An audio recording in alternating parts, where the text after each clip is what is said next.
Sylvie Alligard.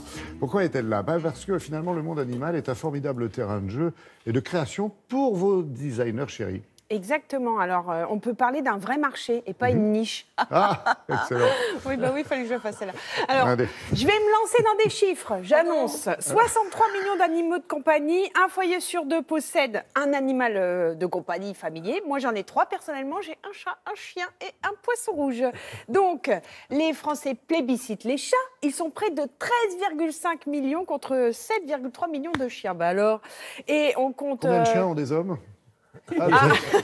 On compte 3,4 millions de lapins, 5,8 millions d'oiseaux, 32,7 millions de poissons. Ben, ça fait des bocaux, plein de bocaux. Des bocaux. Bah, c'est un bocal, un bocal des bocaux. On parle pas de confit de canard, on parle d'aquarium. Mais pourquoi un tel engouement? Bah, parce que c'est la crise, il faut avoir ces petites bestioles. Moi, je sais, j'ai Gérard, le chat, Loustic, le chien, le poisson rouge. Nemo. Bon, oui, Nemo, voilà, parce que bon, il est un peu comme moi. Et il faut savoir que les Français dépensent 4,6 milliards par an. Hors dépenses de santé, ça veut dire qu'ils achètent quoi? Ben, ils achètent des accessoires. Ça veut dire que, je le disais, c'est pas une niche, ce marché-là, que les grandes maisons, les grandes enseignes s'y sont précipitées, mais que aussi les maisons plus spécialisées dans le design humain, on va dire, oui, s'intéressent à ça. Et puis, il y a aussi des marques dédiées qui se sont créées spécifiquement, que nous avons rencontrées avec un design vraiment très original et surtout une collaboration avec des artisans. Regardez.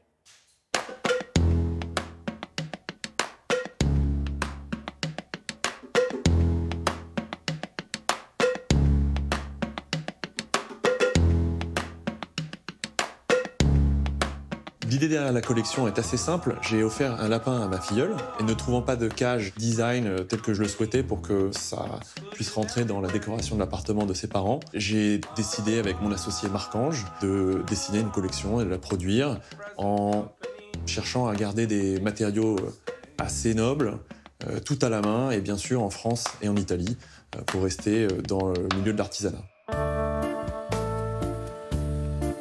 Notre collection se décline autour de tous les animaux de compagnie. On a fait appel à un vétérinaire pour être sûr que ça conviendrait à nos animaux.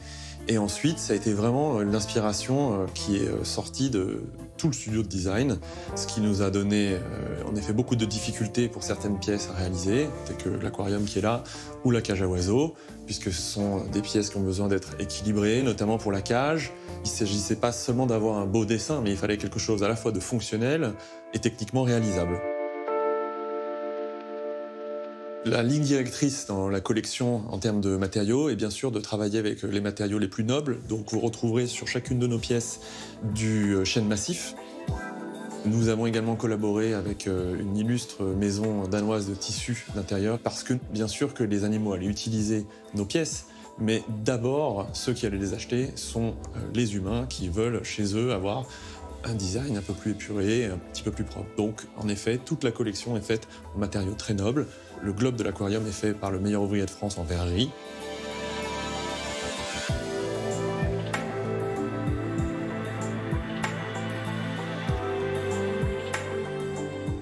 On n'a pas oublié la fonctionnalité. Pour le nettoyage, notamment, on va avoir des tiroirs sur les cages à oiseaux, on va avoir également un tiroir sur la cage à lapins. Nos coussins dans les niches sont entièrement déhoussables pour faciliter le nettoyage. La litière est décomposée également avec un bac à l'intérieur. Si on reprend la définition du design, c'est pas seulement un objet qui est beau, c'est à la base les Scandinaves qui ont d'ailleurs beaucoup inspiré mon associé dans le dessin de cette collection, ont finalement apporté de la beauté à des objets qui doivent rester fonctionnels. Alors, je ne sais pas si vous pouvez y aller avec votre chien, votre poisson rouge ou votre éléphant de compagnie, mais vous avez un rendez-vous avec les designers à nous proposer. Éléphant de compagnie, je ne suis pas sûre que ça rentre dans la salle Playel. Ah, c'est salle Playel, oui. Salle Playel, donc c'est pour les fous... 3, 4. Fubies Talk. C'est toute la journée. Vous pouvez, comme vous le disiez, Laurent, rencontrer... Vous le disiez ou on le disait en off? Oui, avec les designers. Rencontrer des designers, des architectes toute la journée, c'est payant. C'est à la salle Playel. Et je pense que c'est une bonne chose pour les étudiants, notamment, qui veulent avoir des conseils sur leur parcours. Voilà. Merci sur beaucoup. Les parcours de ceux qui réussissent. Merci Sylvie. Merci.